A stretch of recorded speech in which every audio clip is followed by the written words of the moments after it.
¿Sabían ustedes que las sucesiones de números reales han llamado la atención de todos los matemáticos de la historia, desde mucho antes de Aristóteles?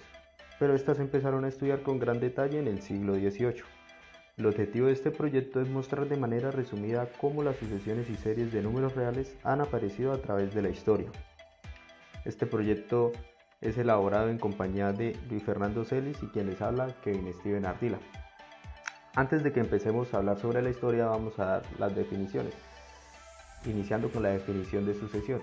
Una sucesión es una función cuyo dominio es el conjunto de los números naturales y su conjunto de llegada es el de los reales. En otras palabras, a cada número natural le vamos a asignar un real. Estos son algunos ejemplos de sucesiones. Por ejemplo, tenemos las sucesiones de los números impares.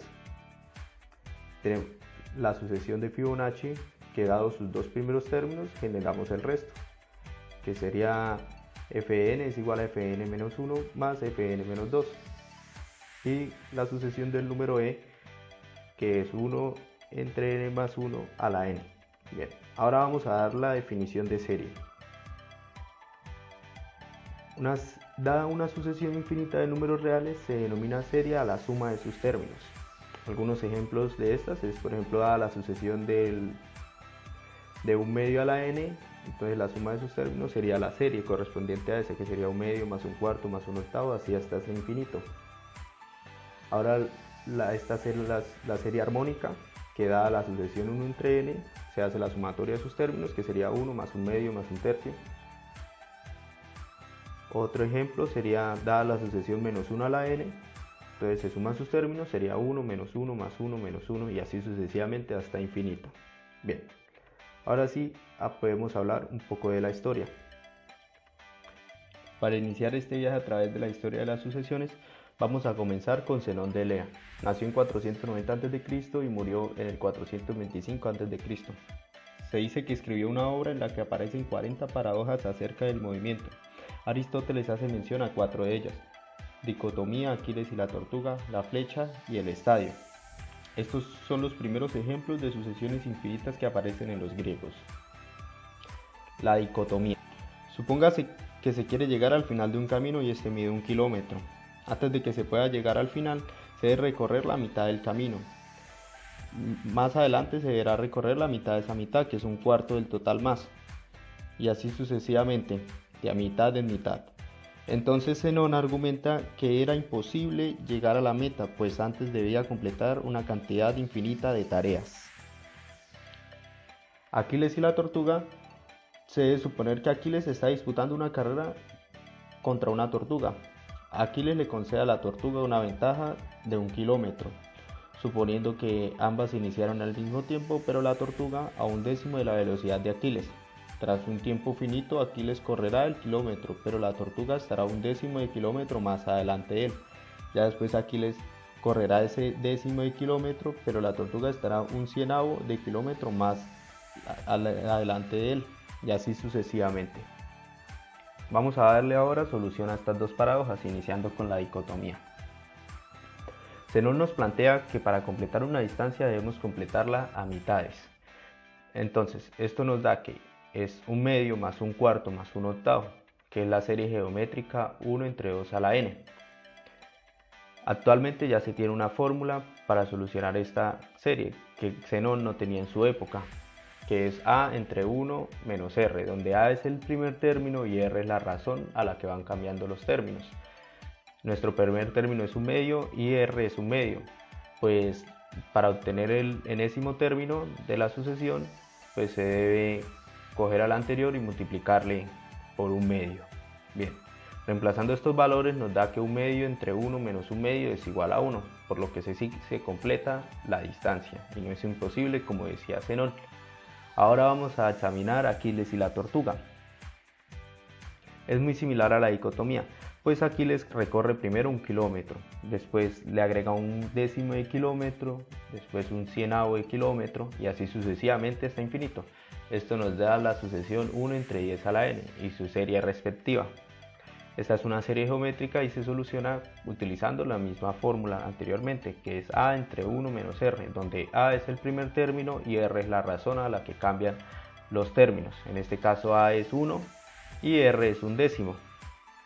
por lo que este cociente nos da 10 novenos. Por lo que entonces aquí les iba a alcanzar a la tortuga, iba a ser en 10 novenos de kilómetro. Nuestro siguiente autor en la historia de las sucesiones es Pingala, matemático indio. Se dice que vivió del siglo III al I a.C. En su obra Chanda Shastra expone ideas básicas sobre los números Fibonacci, llamados matramero. La sucesión de Fibonacci es dada a sus dos primeros términos, que es 1 y 1.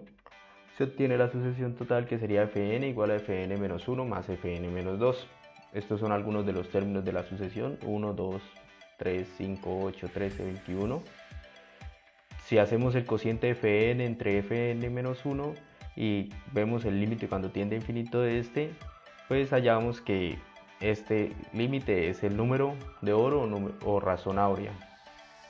El manuscrito de Bachali es un texto matemático indio escrito en corteza de abedul que se encontró en 1881 en el pueblo de Bachali. Tiene normas matemáticas y soluciona problemas de progresiones geométricas. Aquí también se ve una sucesión, que es la sucesión de números naturales. Nuestro siguiente autor es Diofanto de Alejandría, que vivió del siglo III al IV. Él introduce los números poligonales o figurales. Unos ejemplos de estos números son los números triangulares, que su primer número es 1, su segundo número es 3, su tercer número es 6, su cuarto número es 10. Una fórmula para hallar el enésimo número triangular sería n por n más 1 entre 2, que es también la fórmula para hallar la suma de los primeros n números naturales. Otro ejemplo son los números cuadrangulares, que son 1, 4, 9, 16, 25, 36. Simplemente escoger el número natural y elevarlo al cuadrado. Una fórmula para este es n cuadrado. Otro ejemplo de los números poligonales son los números pentagonales. El primer número pentagonal es 1, el segundo es 5, el tercero es 12, el cuarto es 22 y así sucesivamente. Una fórmula para estos números ya es n por 3n menos 1 entre 2. Otro filósofo griego que se interesó por las sucesiones y series fue Arquímedes, que vivió en el 287 a.C. Calcula pi mediante sucesiones de polígonos regulares inscritos. A este método se le conoce como el método exhaustivo de Arquímedes. Consiste en, dado un círculo de radio 1, se empiezan a inscribir polígonos de n lados. Se dice que para calcular pi, Arquímedes utilizó un polígono de 92 lados. La primera mención que se tiene de una serie infinita aparece alrededor del 230 a.C. en los trabajos de Arquímedes, al querer calcular la cuadratura de una curva.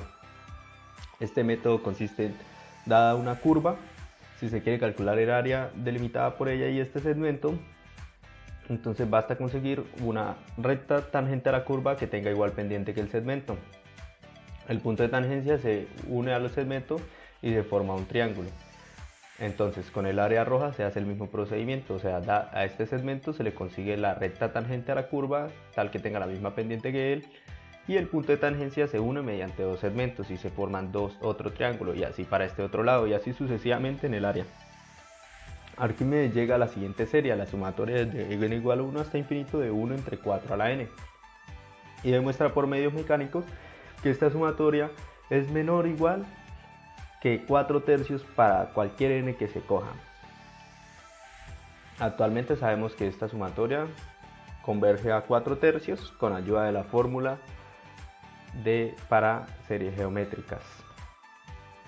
Ahora veamos por qué funciona el método exhaustivo de Arquímedes. Dado un círculo, tenemos un polígono inscrito, en este caso de 6 lados. Entonces, el área del círculo va a ser pi por r cuadrado. Ahora, para calcular el área del polígono, basta ver que, en este caso por ejemplo, es el área de este triángulo multiplicado por 6, que es el número de sus lados. Ahora, para ver el área de este triángulo, sabemos que es base por altura entre 2. Entonces, el área del polígono va a ser n por n veces el área del triángulo, como había dicho anteriormente. Pero el área del triángulo es b por base por altura entre 2.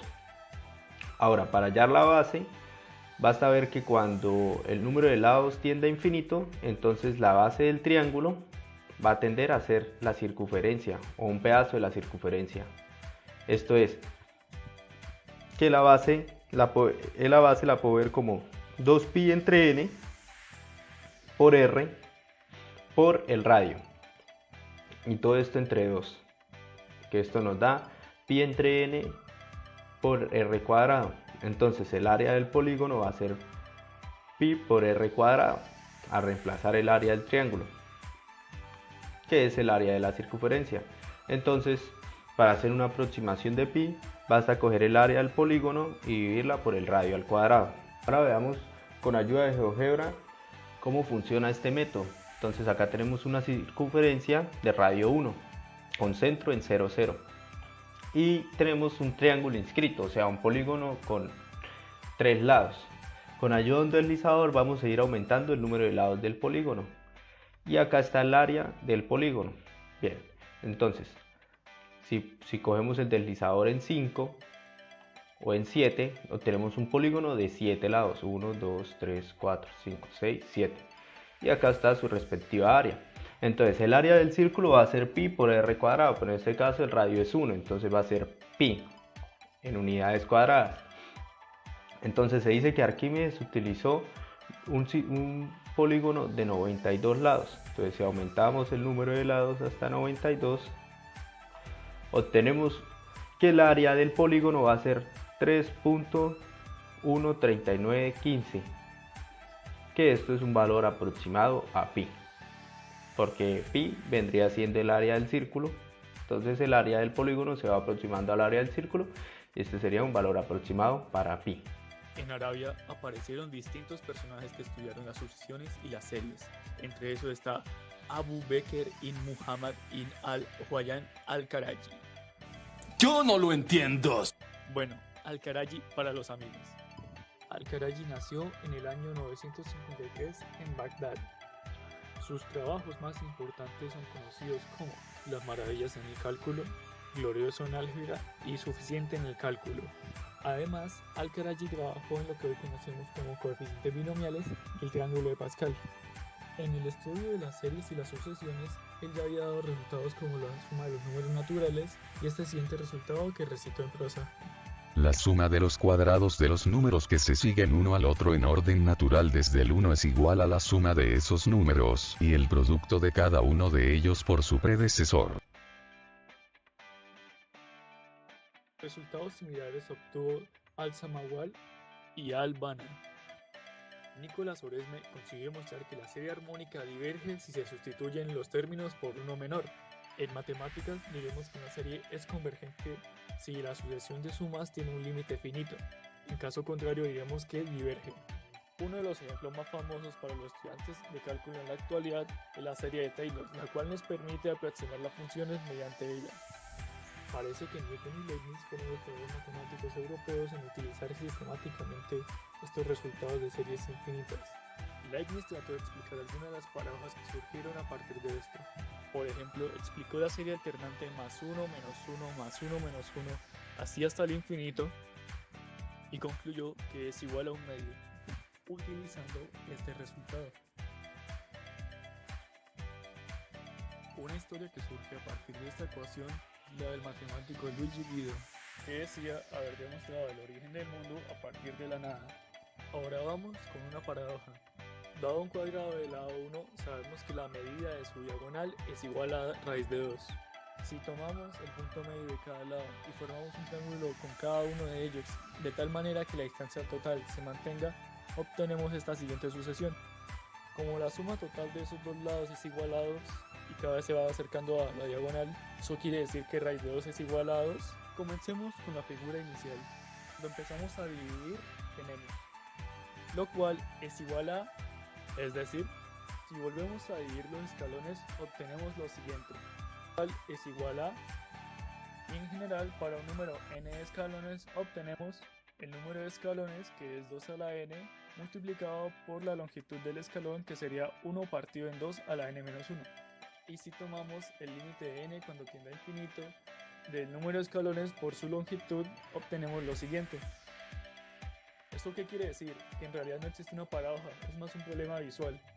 pensamos que la escalera infinita coincidiría con la diagonal.